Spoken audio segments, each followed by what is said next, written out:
gente vai falar nessa aula de hoje um pouco sobre corrosão em alta temperatura. Como vocês estão vendo aí na tela, o tópico está no capítulo 14 do livro de corrosão do Vicente Gentil. E vocês podem consultar, tirar dúvidas e esclarecer melhor caso necessitem. Bom, alta temperatura é um termo muito relativo, né? O que quer dizer alta temperatura depende muito do contexto. Existem alguns cenários, por exemplo, o estudo de fluência, que a alta temperatura ela é relativa para cada tipo de material. Nessa disciplina, nesse tópico de hoje, a gente vai definir alta temperatura como sendo uma definição ligada mais à engenharia, mais aos processos industriais.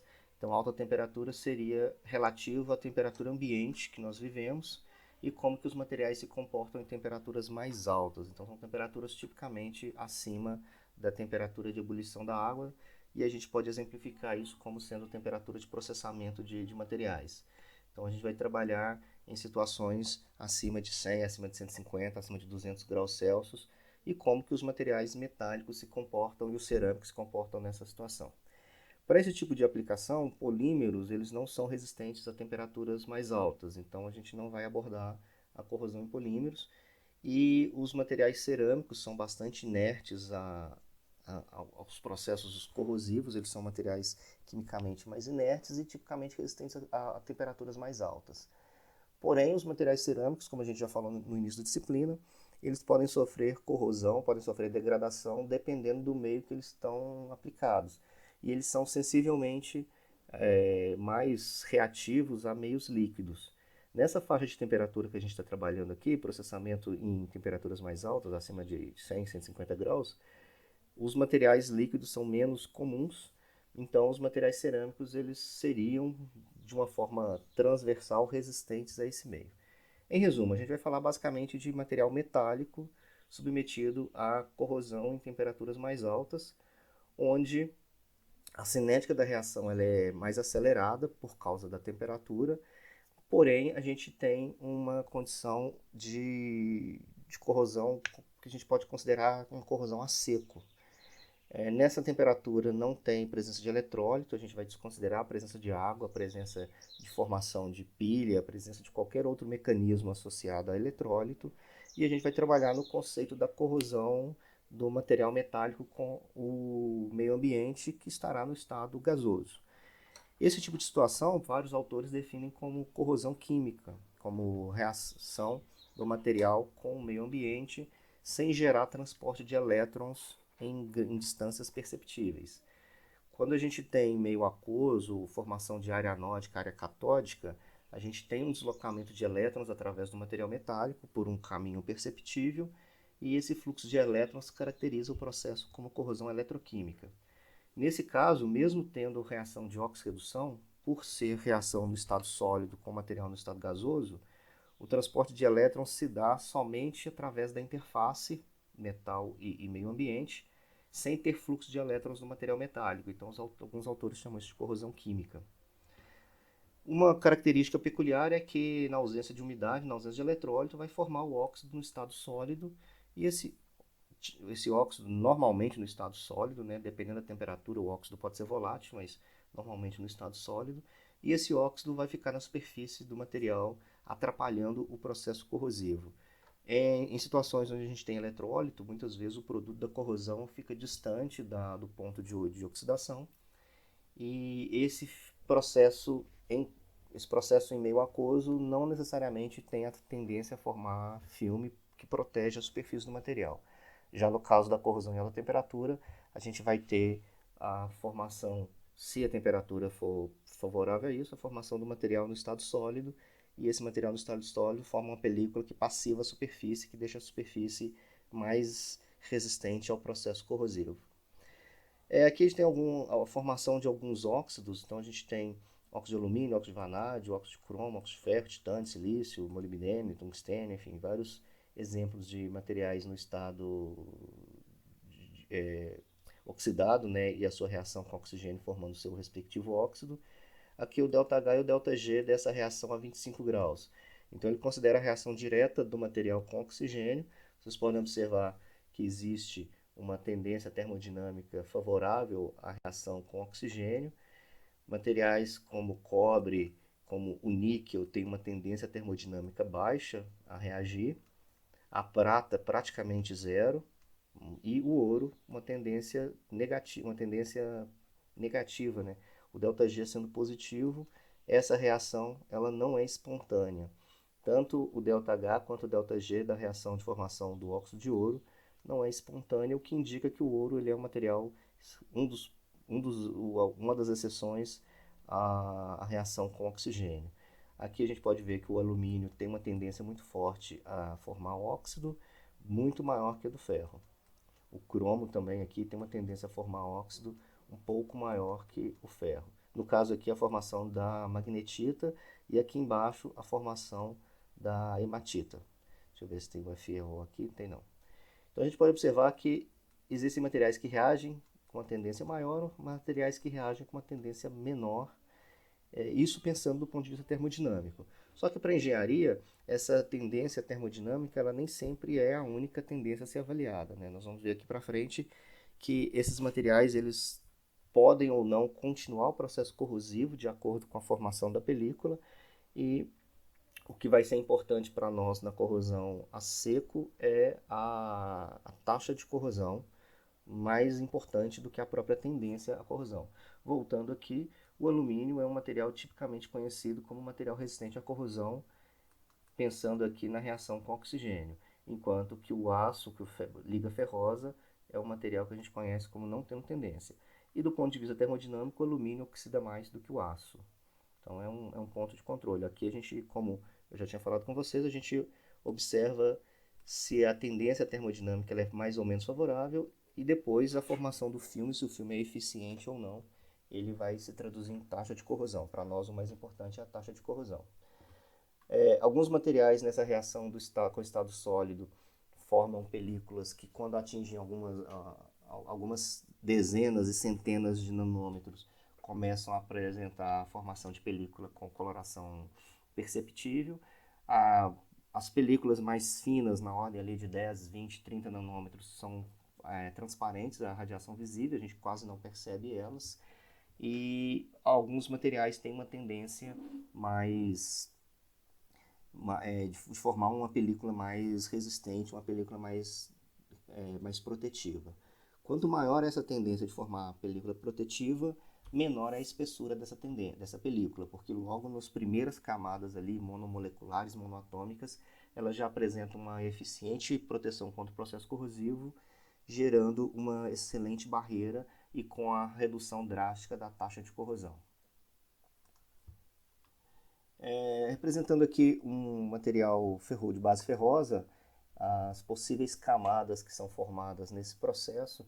Então a gente tem aqui uma camada mais profunda e que é uma das primeiras camadas a serem formadas, depois elas vão se convertendo em outras estequiometrias, mas a primeira camada é a camada de FeO, que tem uma coloração mais negra. Depois esse FeO ele pode se transformar em Fe3O4, que é a magnetita, e na superfície tendencialmente tem a presença de hematita, que é o Fe2O3. Isso se dá pela presença mais intensa de oxigênio na superfície do material. A formação da hematita ela atinge aqui uma estabilidade maior. A magnetita ela é um misto de FeO e Fe2O3. Existe uma estrutura, uma organização intermediária entre essas duas camadas, formando aqui o Fe3O4, e mais no fundo aqui com estequiometria, com número de oxidação mais 2, a formação do FeO.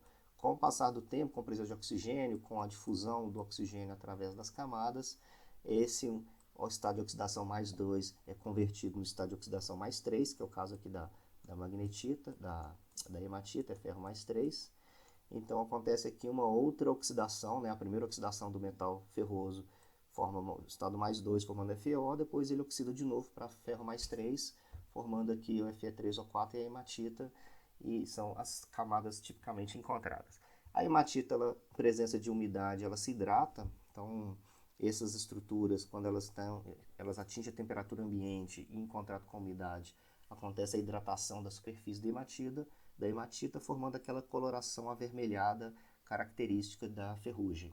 Esse esquema aqui foi montado a partir dos dados empíricos de uma base ferrosa oxida a 700 graus Celsius.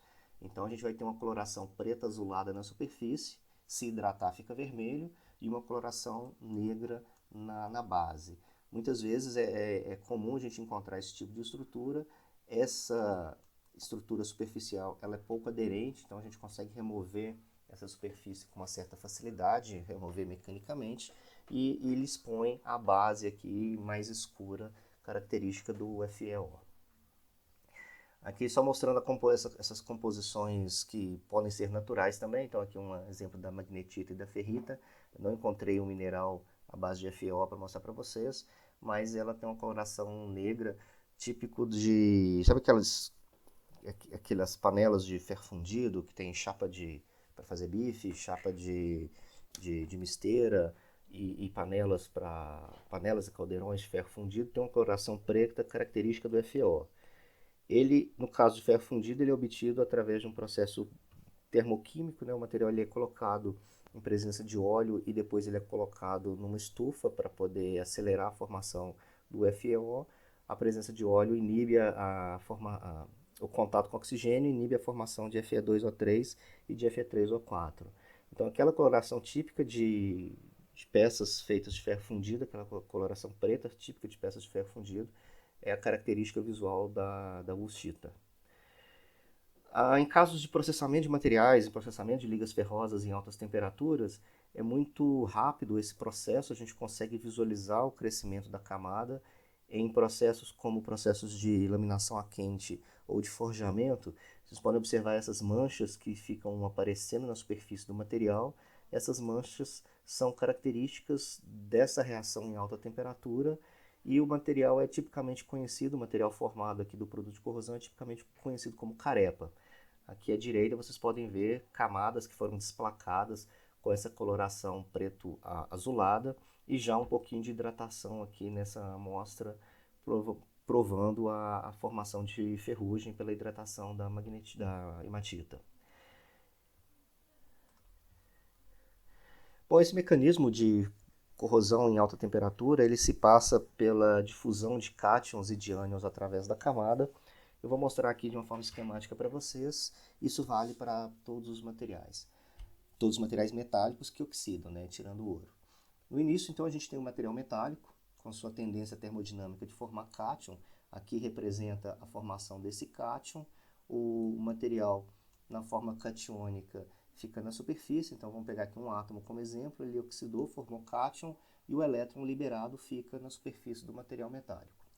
Esse elétron que é liberado, que está na superfície do material metálico, encontra com oxigênio molecular, que também está na superfície do material metálico. O oxigênio molecular fica dissolvido na superfície e, na presença de elétron, ele consegue capturar esse elétron, ele é transferido para a molécula de oxigênio, a molécula se dissocia formando o ânion O2-, que já está na superfície, já estava na superfície e continua aqui na superfície. Na superfície, o cátion metálico encontra com o ânion de oxigênio, formando o óxido metálico. O início do processo se dá como essa reação química na superfície do material. Forma-se o cátion, o elétron fica disponível, o elétron ele é utilizado para formar o ânion, e depois o ânion e o cátion se encontram estabilizando as cargas, formando os primeiros cristais de óxido metálico. Depois que a camada ela começa a existir, o encontro do cátion com o ânion se dá através do transporte em estado sólido, se dá através da difusão. Aqui nessa representação a gente tem o início, a adsorção do oxigênio na superfície do metal. Ao mesmo tempo o metal oxida liberando cátions, os cátions entram em contato com os ânions formados, né? O elétron vai para o ânion entra em contato com o cátion, forma aqui os primeiros núcleos, os primeiros cristais, os primeiros pontos de crescimento de óxido na superfície. Então a primeira etapa seria a nucleação e seguida do crescimento do óxido, e uma vez que essa camada se forma contínua, a sequência do processo de oxidação se dá pelo transporte em fase sólida. Por isso que a presença de filme sólido na superfície do material inibe o processo corrosivo, porque agora eu não tenho mais o contato direto do metal com oxigênio, e o oxigênio absorvido na superfície do óxido, ele precisa atravessar a camada de óxido para poder continuar o processo corrosivo. Então, o crescimento do filme vai acontecer por transporte tanto do cátion, tanto do elétron, quanto do material metálico na forma catiônica. Essas espécies precisam agora atravessar essa camada que se formou na forma de um filme. Se esse material crescer demais, crescer rápido demais, crescer com uma fração volumétrica diferente da base, crescer em presença de outros contaminantes, ele pode gerar trincas, pode gerar fissuras, e isso vai fazer com que o oxigênio entre direto em contato com a base metálica, fazendo com que a taxa de corrosão volte para o seu estado original. Se o filme formado não tiver trincas, for compacto, não tiver defeitos, a taxa de corrosão tende a cair proporcionalmente ao crescimento do filme, porque ele passa a se tornar uma barreira física ao processo corrosivo. Uma vez que o filme está presente, a corrosão ela pode acontecer de 3 modos distintos. No primeiro caso aqui está representando o elétron passando através da camada de óxido. Vamos lembrar que a camada de óxido é tipicamente semicondutor ou isolante, então dependendo da composição do óxido ele vai ter maior ou menor dificuldade de atravessar essa barreira. O elétron atravessando essa barreira atinge o oxigênio que está aqui do lado de fora, a molécula de oxigênio está dissolvida na superfície do óxido, forma ânion, e aí o ânion tem que atravessar toda a camada de óxido por difusão, que é um processo lento, por isso que a taxa de corrosão cai, até atingir o cátion. Então esse primeiro desenho esquemático representa a difusão aniônica do ânion O2-, mais rápida do que a difusão do cátion. Então o cátion ele tende a também difundir, só que está com uma taxa, uma velocidade muito lenta, e o ânion está com uma velocidade mais rápida. Então é como se o ânion difundisse através da camada e o cátion não. Isso vai fazer com que o cátion e o ânion se encontrem na superfície, na interface entre metal e óxido, e vai acontecer o crescimento do filme na interface.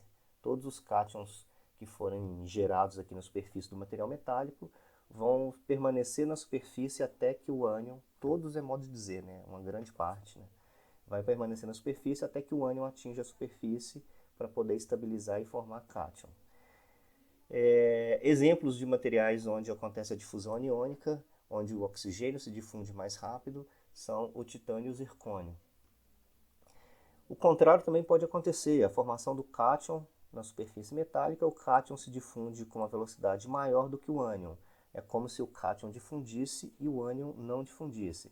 Então, primeiro, o metal oxida, libera elétron, o elétron atravessa a camada de óxido, encontra o ânion, enquanto o elétron atravessou, encontrou o ânion, o cátion já está difundindo, ele fica na superfície. Quando o ânion é formado, ele encontra com o cátion e forma a espécie óxido metálico. Esse processo é chamado de difusão catiônica. Então aqui o crescimento se dá pela difusão aniônica, aqui o crescimento se dá pela difusão catiônica. Exemplos de metais onde a difusão catiônica é maior que a aniônica: o cobre, o ferro e o cromo. Esse tipo de difusão ele é um pouco menos eficiente do ponto de vista de proteção contra a corrosão, porque formam-se vacâncias na interface metal-óxido. Esses cátions que abandonam a superfície e se difundem através da camada de óxido, eles deixam uma cavidade. Isso faz com que a taxa expõe o metal base e faz com que a taxa de corrosão tende a aumentar. Além do que, gera uma cavidade na base do óxido. Os óxidos são tipicamente frágeis, qualquer tipo de solicitação mecânica pode gerar trincas na camada do óxido, fazendo com que o oxigênio chegue diretamente no metal base exposto. Esse exemplo superior, como o filme ele é formado na superfície, na interface, né, metal-óxido, ele não deixa metal base exposto e serve como uma boa ancoragem para a formação do óxido. Porém, esse processo de difusão catiônica ele é mais comum, porque normalmente os cátions são menores que os ânions, então ele é facilitado. Isso é normalmente, depende do raio do ânion, do oxigênio, depende do raio dos cátions, tem que fazer uma relação entre elas. Depende também da própria característica do óxido, se ele é mais propício à difusão do cátion ou à difusão do ânion.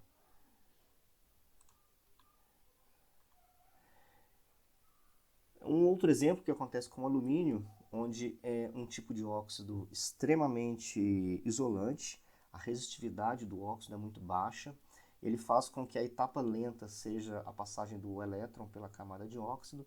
Então, o metal, quando ele oxida e forma cátion e libera o elétron, esse elétron na superfície do metal vai demorar muito tempo para chegar na superfície exposta e para entrar em contato com a molécula de oxigênio. Esse tempo ele é tão grande que ele permite tanto a difusão do cátion quanto a difusão do ânion. Então, é como se as velocidades da difusão catiônica e aniônica fossem iguais, porém muito superiores à passagem de elétrons através da camada de óxido. Isso faz com que o óxido cresça tanto na superfície da interface metal-óxido, quanto na superfície externa aqui do contato com o ar. Os processos anteriores, né, a difusão aniônica, o crescimento se dá na interface metal-óxido, a difusão catiônica, o crescimento do filme se dá na superfície do óxido. E no caso do filme ser muito resistivo, o crescimento acontece nas duas interfaces.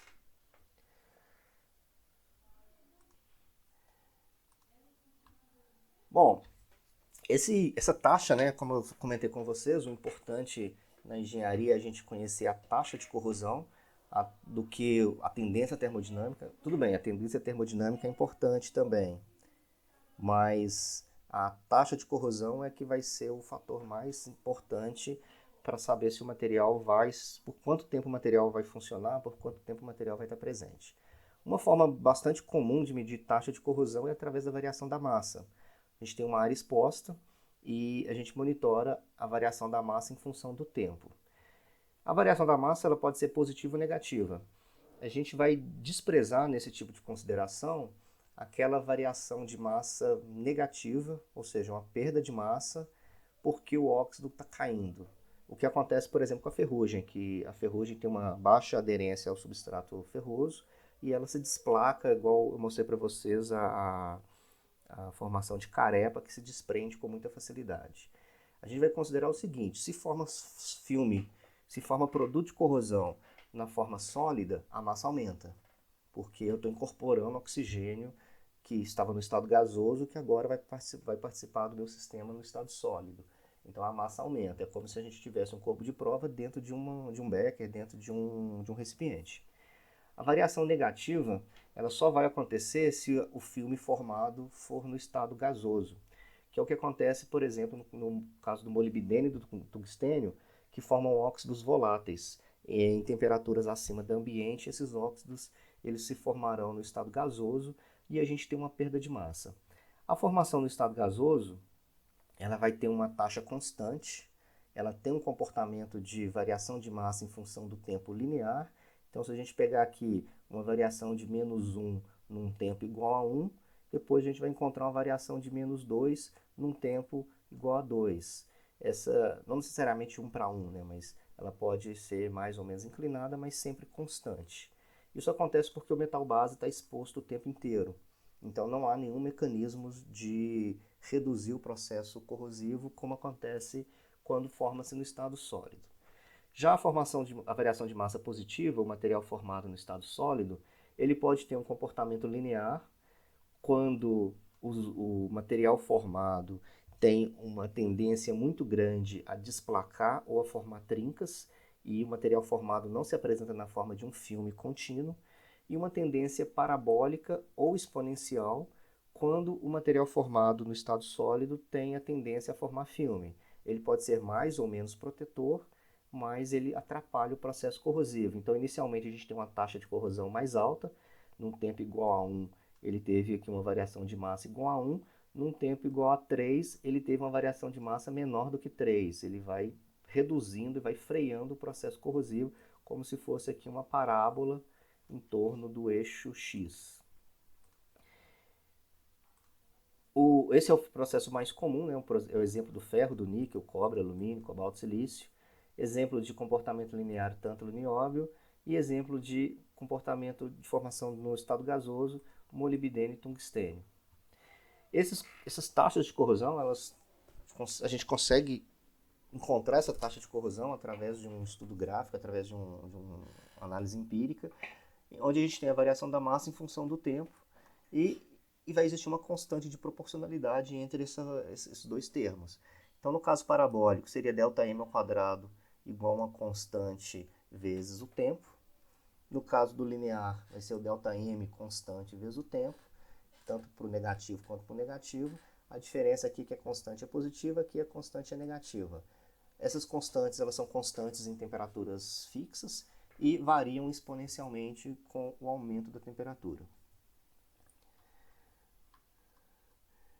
Aqui só representando uma análise de variação de massa em função da temperatura, né? Um forno, um corpo de prova e uma balança que vai registrar tudo. Lembrando que a gente está considerando esse sistema aqui como sendo um sistema que não há perda de massa porque o material está caindo, porque o produto de corrosão formado está caindo.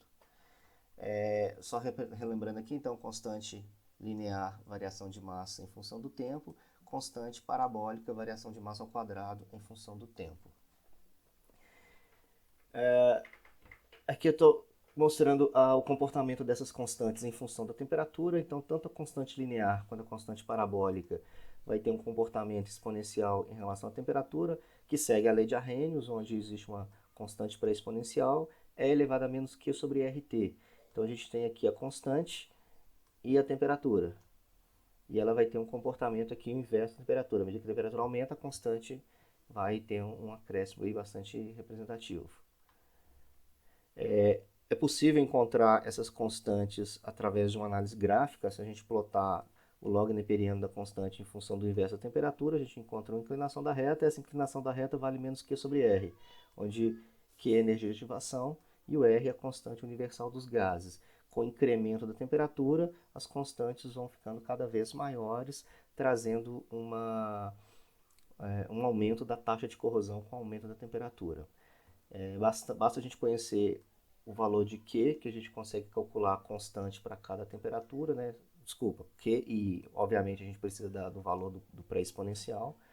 Ou a gente pode fazer um ensaio numa temperatura, calcular a constante, fazer um ensaio em outra temperatura, calcular a constante, plotar o gráfico, calcular a inclinação dessa reta, que vale menos Q sobre R, de forma que a gente consegue calcular o Q graficamente, e jogando aqui a constante, o valor de QRT, a gente calcula o valor da constante pré-exponencial.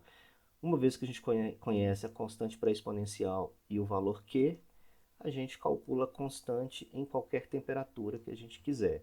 Uma vez que encontra a constante, basta saber se é linear ou parabólico e a gente consegue calcular a variação de massa em função do tempo. Aqui estou explicando, né, graficamente o que eu tinha comentado. A formação de óxido volátil ela se dá com uma taxa linear com perda de massa, e um filme que não é aderente, que se desplaca ou que se contrai, ele vai gerar uma taxa linear com ganho de massa. A parabólica, o filme protege a superfície e reduz ali a taxa de corrosão, porque a difusão catiônica, aniônica e a passagem de elétrons através do filme ela é comprometida. Falando um pouquinho sobre a eficiência das películas formadas, né? A gente está considerando a película dentro de um contexto de corrosão em alta temperatura, porque é um contexto tipicamente de corrosão a seco. Essas considerações elas também valem para a corrosão em baixa temperatura, desde que seja uma corrosão a seco sem a presença de umidade. Então a gente tem algumas características que as películas têm, como é o caso da volatilidade. Películas que se formam no estado gasoso são pouco eficientes, películas que se formam no estado sólido são mais eficientes. Mas não basta ser sólido ou ser gasoso. A gente tem uma variação de volatilidade. Existem materiais no estado sólido que vão, por exemplo, vão formar no estado gasoso em 100 graus Celsius. Se a gente tiver 80 graus como temperatura de observação, está muito próximo do ponto que a película vai entrar para o estado gasoso. Se a gente comparar esse material com um material que passa para o estado gasoso a 3.000 graus Celsius e a gente está avaliando a 80, ela está muito distante desse ponto de 3.000 graus Celsius. Então a gente pode traduzir que a volatilidade a 80 graus dessa película B é muito menor que a volatilidade a 80 graus dessa película A, e aí a gente tem a formação de B sendo um sólido muito mais eficiente do ponto de vista de proteção contra a corrosão do que o anterior. Outro ponto que é bastante que tem bastante interferência no processo de formação de uma película mais protetora é a resistividade elétrica. Vocês vão lembrar que a etapa inicial necessária para a formação do ânion O2-, eu estou usando o oxigênio como exemplo, mas poderia ser um enxofre, poderia ser qualquer outro agente oxidante no estado gasoso. A etapa inicial necessária para formar esse ânion é a passagem de elétrons para a superfície do material. Se a gente já formou filme, já existe uma película que passiva a superfície, que protege a superfície, e agora o elétron precisa passar por ela para atingir o ânion, lembrando que a molécula de oxigênio tem um volume muito grande, então a molécula não tem uma tendência a difundir, o que difunde pela camada são os elétrons, os cátions e os ânions. Se a película é muito resistiva, ela vai barrar a passagem do elétron, e se a gente tem uma reação, como o caso ferro, oxidando para formar ferro mais 2 mais elétron, se o elétron não é consumido e fica na superfície do metal, esse equilíbrio é deslocado e a oxidação é reduzida. Se alguém está consumindo esse elétron, a taxa de corrosão continua acontecendo porque eu estou consumindo os meus produtos, tendo reagentes disponíveis, a reação vai continuar na taxa inicial. Então a resistividade elétrica da película ela vai fazer com que o consumo de elétrons seja reduzido a valores muito baixos. Isso vai fazer com que o material se preserve no seu estado metálico. Aqui exemplos de condutividade em ohms, lembrando que a resistividade é o inverso da condutividade. Então a gente tem esse valor a 1000 graus Celsius de alguns óxidos. Então óxido de alumínio, óxido de berilo, óxido de silício são óxidos extremamente protetores por outros motivos, né? Um deles é a resistividade elétrica, que é muito alta. Se a condutividade aqui é muito baixa, a resistividade elétrica vai ser muito alta. Comparada com a resistividade elétrica do óxido de ferro, que é 10A2. Então a gente tem aqui 10A2 com 10A-9. São várias ordens de grandezas que esses óxidos são mais eficientes. Até mesmo o próprio óxido de cromo, que é um dos materiais usados para formar película para proteger ligas ferrosas, ele tem uma condutividade aqui de 10A-1. Então a gente pode considerar os filmes com maior resistividade como sendo filmes mais protetores. Cuidado com os termos, aqui eu estou usando resistividade e aqui eu estou usando condutividade, uma é o inverso da outra. Então toma cuidado quando for fazer a análise dos números, aqui a gente tem que avaliar o contrário porque o dado aqui é de condutividade. O transporte catiônico e aniônico, né, como é o caso, um dos fatores para o crescimento do filme é a passagem de cátion e de ânion por dentro da camada. Então, se eu tenho redes cristalinas muito intensas, muito fortes, com poucos defeitos, elas são mais protetoras.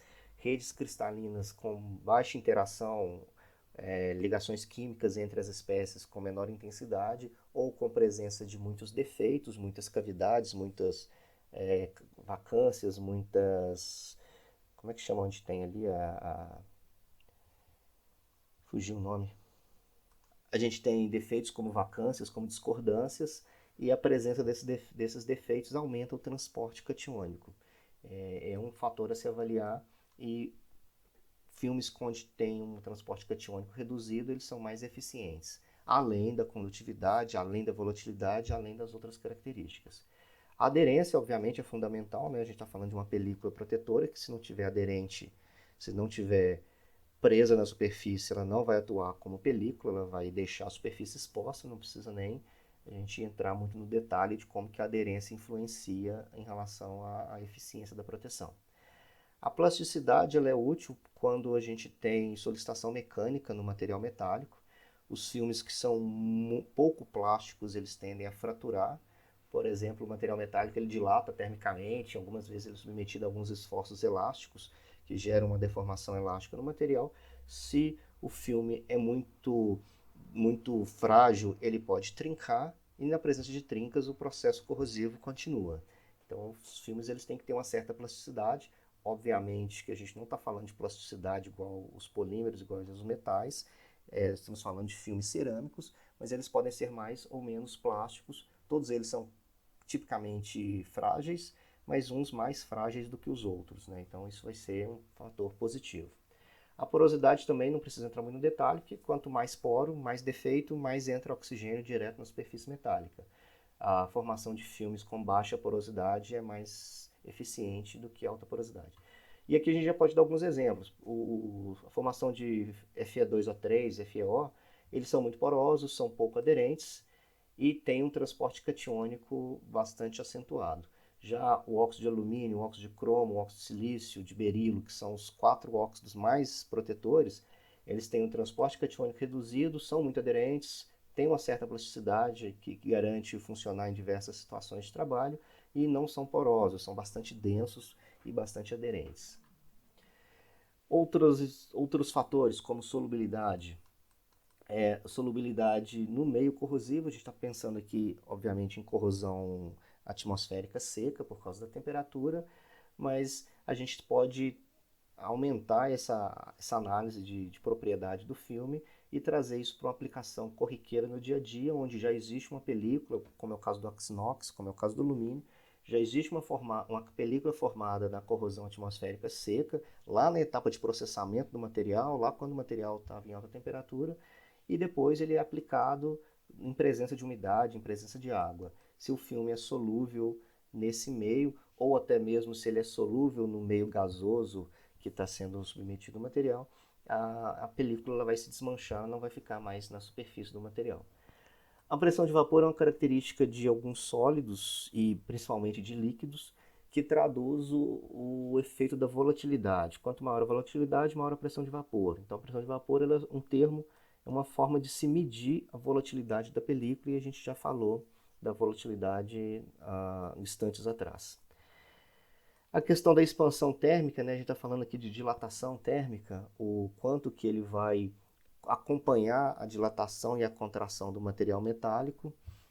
Quanto mais ele conseguir acompanhar essa dilatação, mais eficiente ele vai se tornar pela ausência de trincas, pela ausência de defeitos. Podendo aqui, por exemplo, se o filme contrai mais que o material, ele vai apresentar trincas. Se o filme contrai menos que o material numa contração, ele vai apresentar o desplacamento, como mostrado aqui nesses desenhos esquemáticos. Existe uma relação chamada de Peeling-Bedworth, são dois nomes de pesquisadores que chegaram nessa relação, que ele traz uma relação entre o volume do óxido e o volume do metal.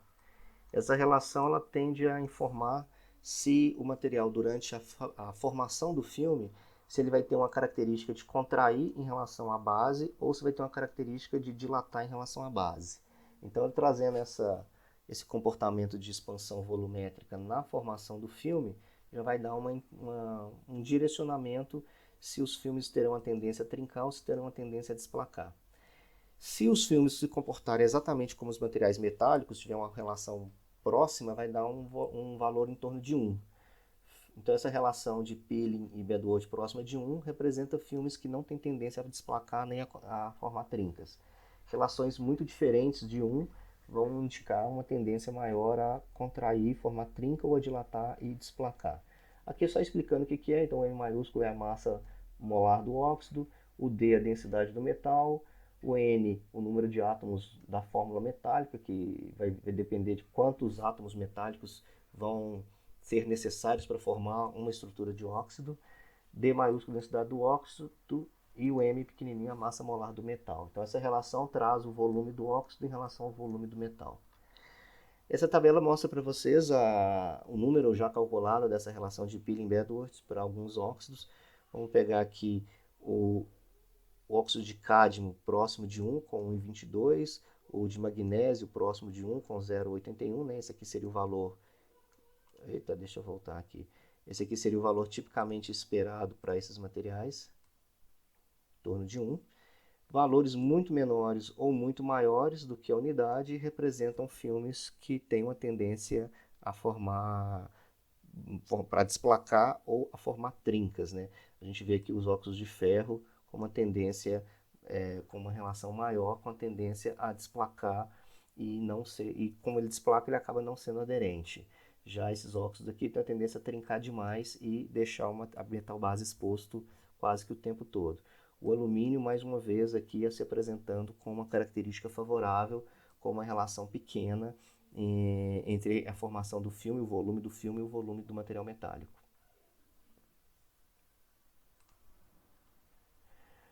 Bom, eu deixo esse exercício para vocês fazerem, só para treinar essa relação de Peele e Bedworth.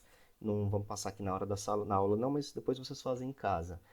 Alguns dados aqui para o óxido de alumínio, a gente já viu que o valor dele é 1,275, então vocês vão ter que chegar próximo a esse valor aqui, 1,275, usando aquela fórmula que está no slide anterior, com esses dados de massa molar do óxido de alumínio, massa molar do alumínio, densidade do óxido, densidade do metal.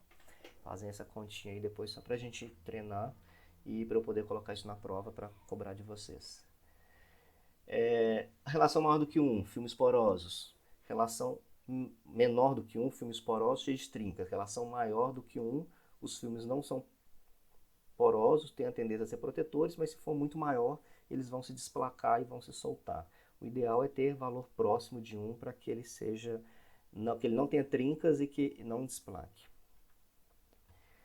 Bom, essa relação ela vai te dar uma noção se o filme tende a trincar. Menor do que 1, fatalmente ele vai trincar, porque os materiais cerâmicos não são resistentes a esforços de tração. E quando a gente tem uma relação menor do que 1, o filme vai se formar submetido a um esforço contínuo de tração, vai ter tendência a formar trincas.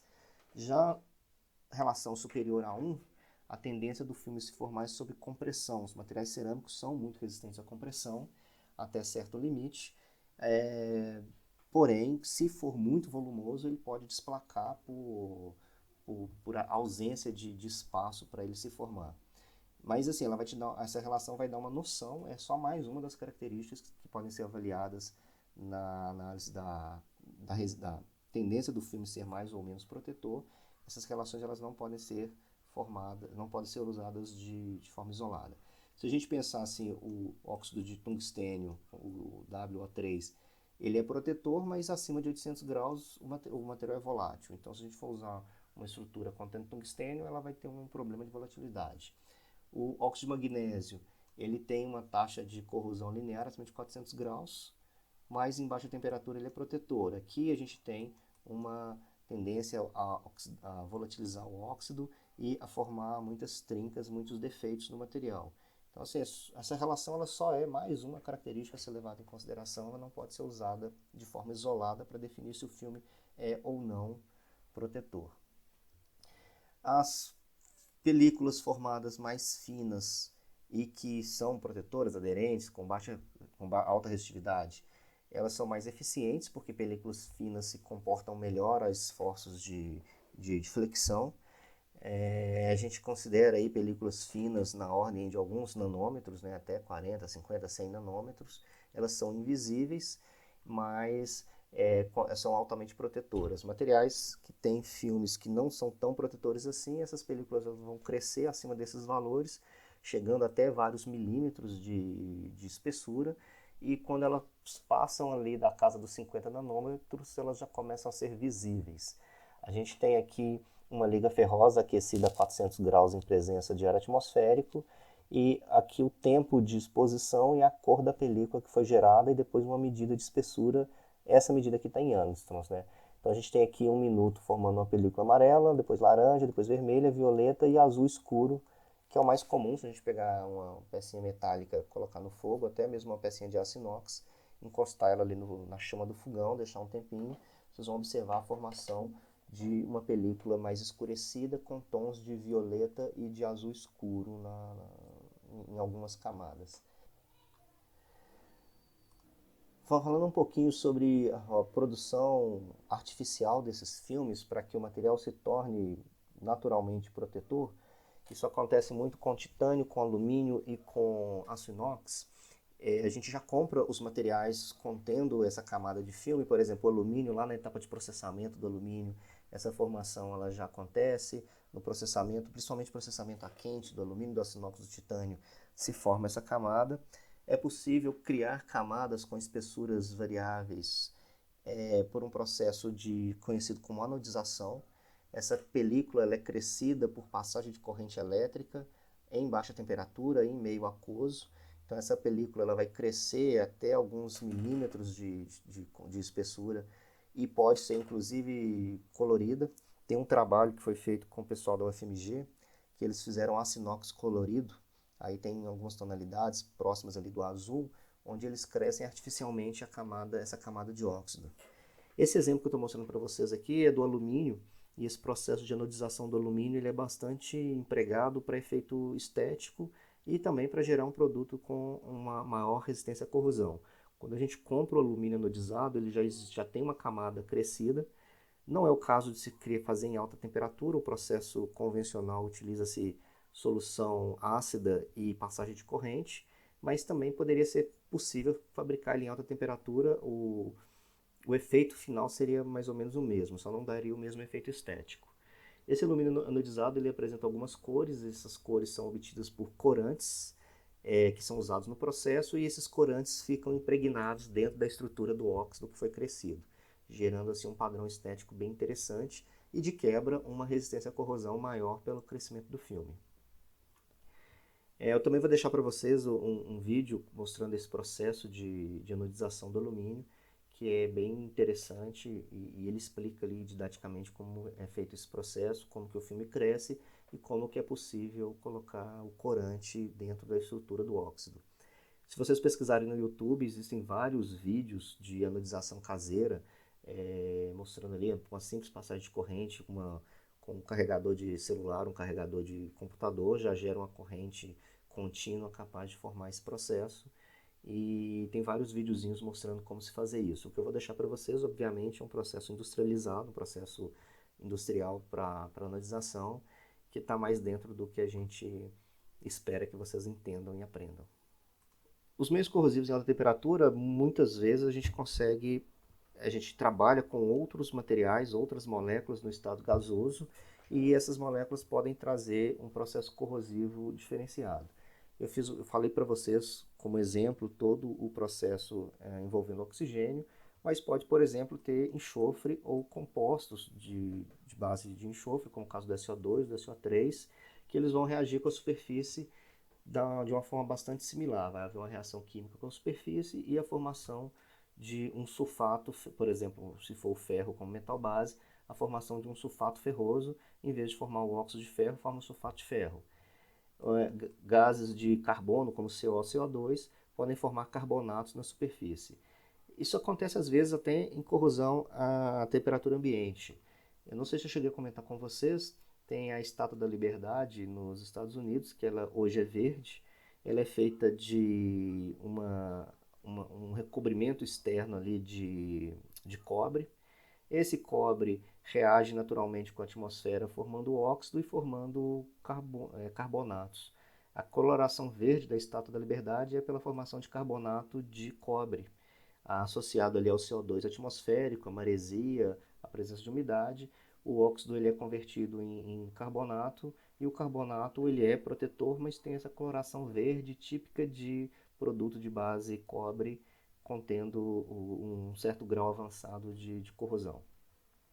É comum ter no processamento gases contendo hidrogênio, gases contendo halogênio, até mesmo vapor da água ou nitrogênio e amônia. Isso aqui está muito associado à corrosão em alta temperatura em processos industriais e aqui corrosão em alta temperatura contendo contaminantes atmosféricos enfim, o processo mais comum de contaminantes atmosféricos e aqui situações muito específicas de processamento de outros materiais e processamento de alimentos e de outros produtos.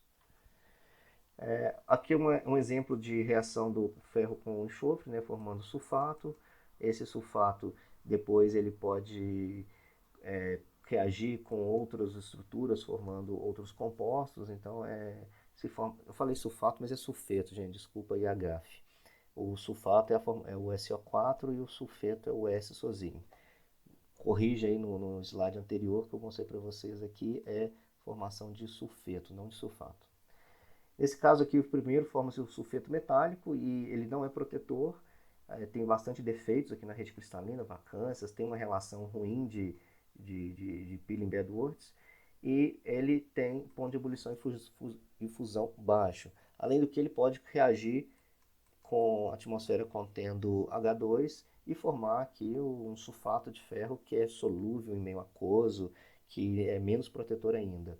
Então aqui é só um exemplo de reação com outros contaminantes atmosféricos do que o próprio oxigênio. Um exemplo de reação do CO com as superfícies metálicas, formando aqui, por exemplo, carbonato de ferro.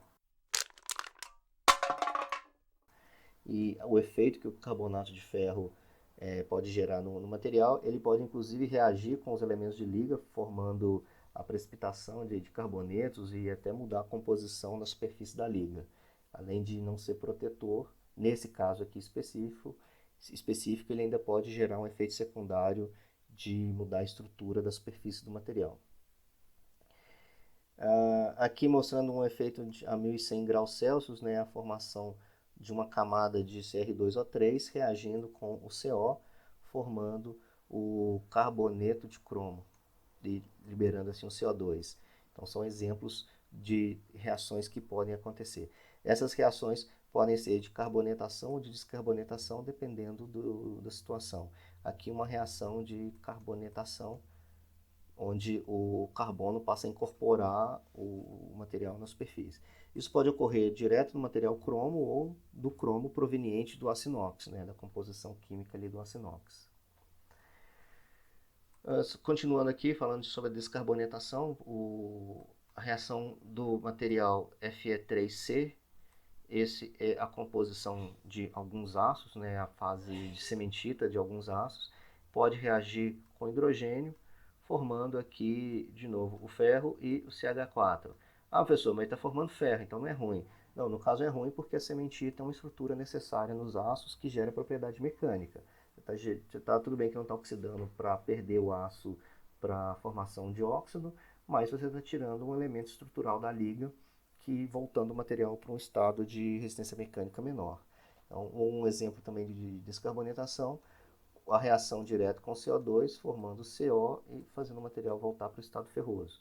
De novo, ruim porque a cementita é um integrante natural e desejável na composição dos aços. A gente pode usar elementos de liga como titânio e nióbio para proteção contra a descarbonatação e descarbonatação e descarbonatação, porque eles vão reagir preferencialmente com esses materiais, vão formar uma estrutura que é interessante do ponto de vista mecânico e de resistência à corrosão. É um material duro, com elevado ponto de fusão e com a resistência mecânica maior que a estrutura original. Então, se você tem um aço contendo titânio como elemento de liga, esse material é indicado para usar em situações de contato com gases industriais, porque na reação com gás carbônico, por exemplo, ele vai formar o carboneto de titânio e vai aumentar a eficiência mecânica da superfície, inclusive aumentando aqui a resistência à corrosão. Esse carboneto de titânio, algumas vezes, ele é utilizado como revestimento para aumentar a dureza e reduzir o desgaste de ferramentas de corte. Ele tem aqui uma eficiência muito grande como revestimento. Falando um pouquinho sobre a reação com hidrogênio, que é bastante encontrado no processamento petroquímico ou na produção de amônia, até mesmo a produção propriamente do hidrogênio como gás, ele pode gerar o ataque das estruturas ferrosas, por exemplo, gerando aqui o consumo da sementita, como eu falei no slide anterior. A diferença é que aqui a gente estava dando o exemplo de carbonatação e descarbonatação, e aqui o caso específico da reação dessas ligas com hidrogênio. Além do que, hidrogênio pode formar H+ na superfície, esse H+ na superfície pode penetrar na estrutura do material, formando um processo de empolamento do hidrogênio, como eu já mostrei para vocês, que isso é bastante comum e bastante danoso para aços de alta resistência. Esses elementos de liga eles podem ser usados como estabilizantes porque eles vão reagir preferencialmente formando estruturas mais resistentes que as estruturas ferrosas, e eles são usados para impedir e estabilizar o carboneto, deixando esses carbonetos aqui mais estáveis.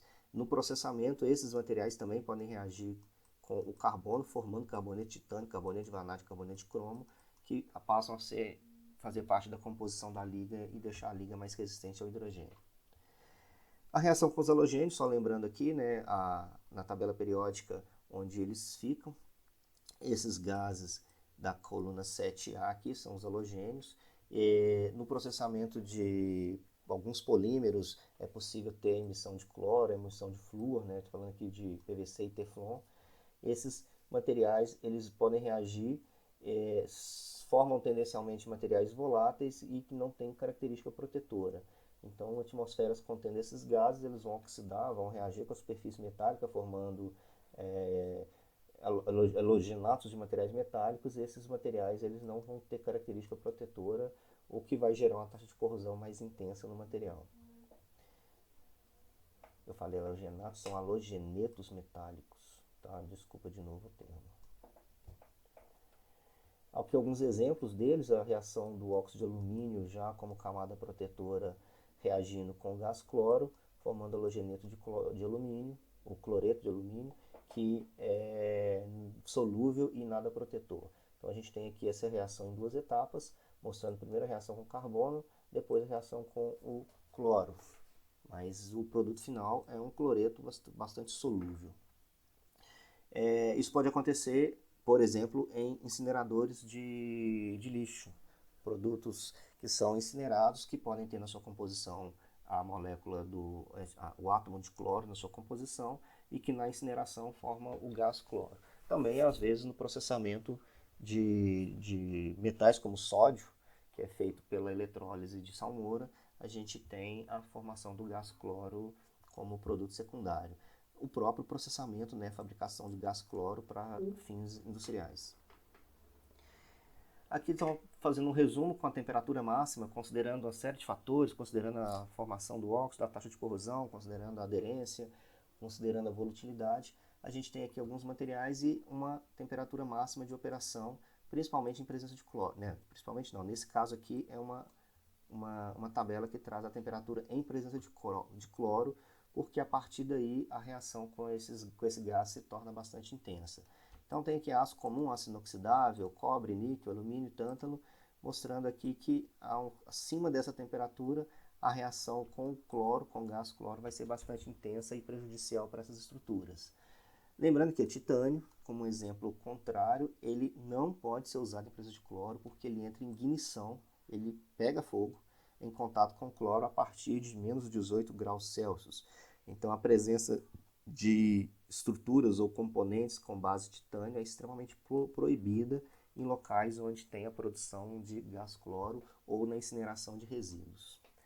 Bom, essa parte termina aqui. O que eu quis trazer para vocês é o comportamento típico da corrosão em atmosfera isenta de umidade, mostrando assim para vocês a reação do metal com os agentes oxidantes no estado gasoso e alguns exemplos e em algumas características de camadas que são consideradas mais eficientes ou menos eficientes. Espero que tenham gostado da aula de hoje. Fiquem bem. Até a próxima.